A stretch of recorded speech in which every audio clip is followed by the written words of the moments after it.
Welcome back. You hear Goldberg. Today we'll be talking about Barbie Blues. No, not the movie itself, which I haven't seen, but rather some of the peak soy reactions to its content by denizens in our wondrous world. This is from HuffPost. The Barbie movie is ending relationships left and right. A woman asks if she's an a-hole on Twitter for breaking up with her boyfriend over the Barbie movie. I'm sure all the responses said she was amazing and did nothing wrong and she was empowered. On TikTok, another woman said that the Mattel movie inspired her to break up with her boyfriend after a string of bad behavior on his part. Emphasis. Thank you, Barbie, for empowering me, for giving me the confidence, for making me realize I deserve better. Did anyone watch Barbie and suddenly want to break up with her boyfriend? Was that just me? And then Teresa Arzate of Dallas said that his reaction to the movie was a reason she wanted to break up. He's a good guy, but they were having issues. They lived experiences that are different. Well, yeah, you're two separate genders. Wow, genius. And the movie highlighted just how differently they view the world. So she was crying and he wasn't, and she saw this as a red flag. Yeah, seriously. Another one here. Barbie has helped me graduate out of a cycle of overextending myself into spaces or around people I don't truly resonate with to get myself back to discovering what I want out of life. What does that even mean? They put this supposedly profound prose to the digital paper, and then you stop and you examine it and go, you probably believed it was incredibly insightful, and it's not. It's just a bunch of gobbly gibberish. So women on TikTok have taken to using this "what did you think of Barbie" test for men when it comes to dating. Oh my God, what is that? You know, at times we have to stop and consider the reaction. No, not my reaction, but rather Society's reaction to the movie. Yeah. I don't want to exaggerate it and assume that it's necessarily true because sometimes these are just stories. Like if you remember Avatar. Allegedly, folks were getting depressed and wanting to off themselves so they could be reborn as a Na'vi. And then the next movie didn't come out for 10 years, so what a waste of an existence. Regardless, I didn't understand Avatar. I watched it and I was going, okay, so the Na'vi, the girl doesn't even have nice Na'vis. She's part African, part Native American, part Blue Man Group, I guess. They're also cats and they take the tail and shove it up the dinosaur's ass, and they fly around and try to get the unobtainium, and then the mechs are coming to kill them. It was a really stupid movie. If you actually like the Avatar movies, I feel sorry for your soul. But similar, Stranger in a Strange Land, not the best novel that Heinlein produced, but people supposedly wanted to kill themselves over that book because they thought the Martians had a much better system of free love and they were judgmental.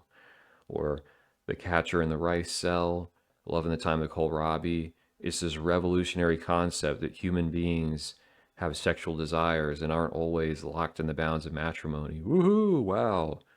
I just find it really obnoxious. If you want to read a good book, most stuff by David Foster Wallace is excellent, especially the one like The Pale King, maybe.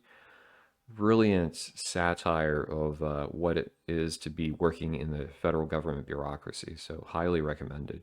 And RIP, he was a very smart guy. Maybe he knew something we didn't, but he accomplished a lot in his relatively short life.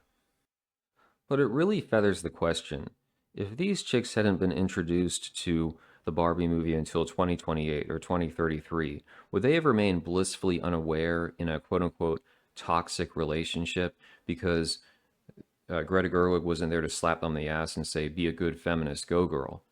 It's like they're telling on themselves that they're low IQ and lack any ability at introspection. Because you should be stopping to say on a daily basis, or at least maybe on a monthly, yearly basis, am I heading in the right direction? And not just because the power elite releases some schlock gobbledygook that you can consume. Yeah, just a suggestion. Oh, okay, yeah, definitely.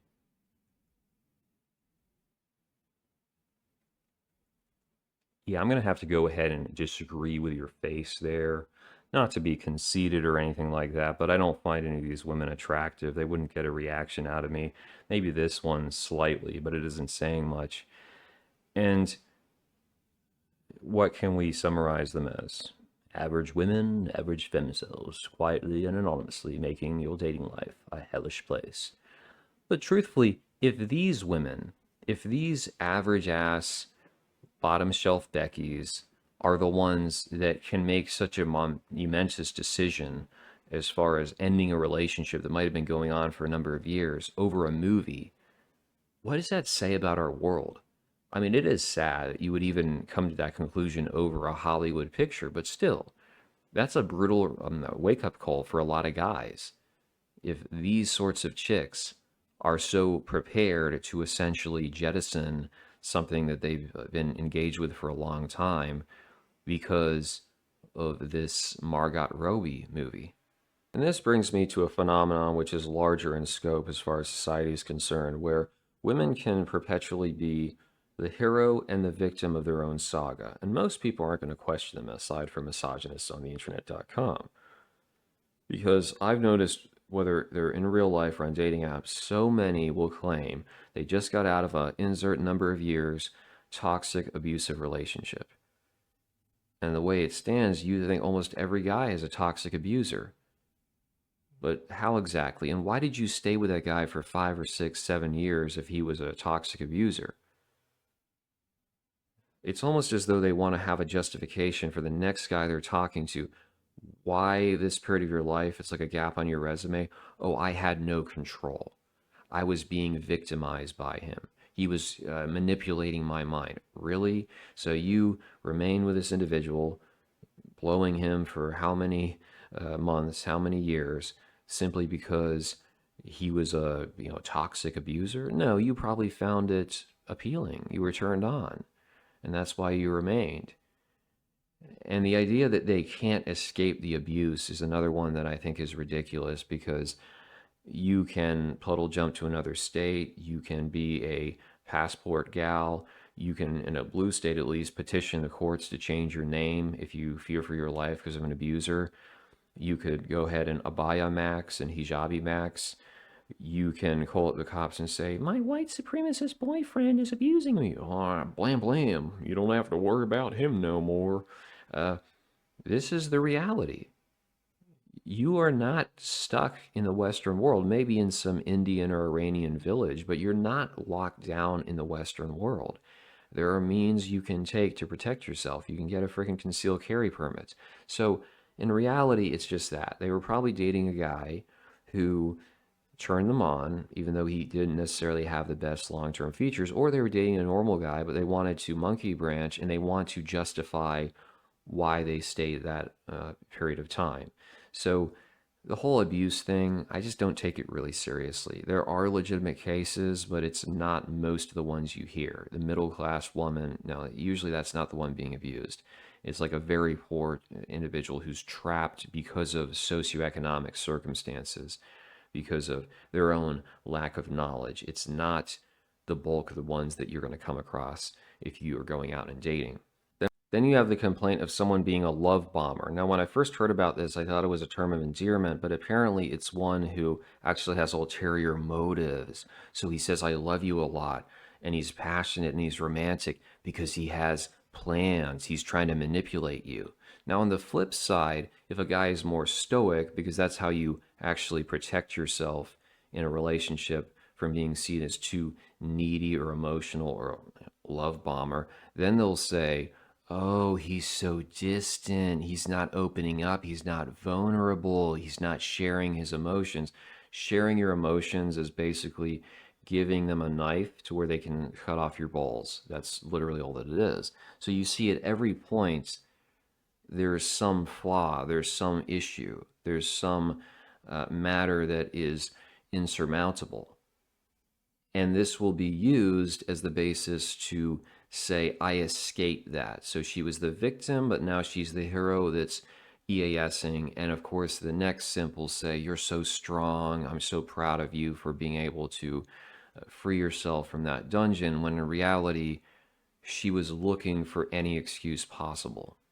Lastly, we have the, oh, I'm dating a narcissist. And this is inevitable. If you're a man, you've spent any amount of time in the romantic world, you will at some point be accused of this. I was told that I was a narcissistic psychopath by someone who is a walking, living embodiment of a narcissistic psychopath. But that's what they do. They will always claim that you are the one guilty of their own behavior. They will project left, right, and center. And in my case, it was if I told her what she said was factually incorrect, which it was, I was a narcissist and I was an abuser. And you just, like with this Barbie movie, if the woman says she believes something about the way the world is and you correct her, you are a narcissist and abuser because you're supposed to tell her what she wants to hear, even if she is incorrect. If you remember that, it was from Peep Show, Callie and Mark, and she says, "You have to tell me that you believe in crystal skulls." And that's the whole dynamic. Whether it's correct or not, you could be saying that the sky is green and the sea is orange, and it doesn't matter. The point is, it's a power dynamic, and you have to agree that she's correct. When I was working in retail, I saw this all the time. These turbo cucks who their wives would make something up about a sale, make something up about some deal they were supposed to get. And, I had this one manager, she just didn't give a damn. She'd say, "No, you're incorrect." And the women would get pissed off, but the turbo power cuck would just start gaslighting and take the woman's side, in this case his wife, to ensure that she would see he's standing by her, even though he knows that she's incorrect. So, what I'm saying with that is that it renders us a very strange set of conditions. Because if these average ass women, in fact, are jettisoning guys from relationships because they don't agree on a movie, well, what else is there? I mean, genuinely, I sometimes want to ask people if these average couplings are going down in flames over a movie, how likely are anyone else, or is anyone else, to triumph in a long term union? I mean, maybe with the right set of conditions, the right values, but it just seems to me like a suicide pact in a lot of respects, at least for the vast majority of people. But let me know what you think. Is it exaggerated, or is this a very real phenomenon in our universe today?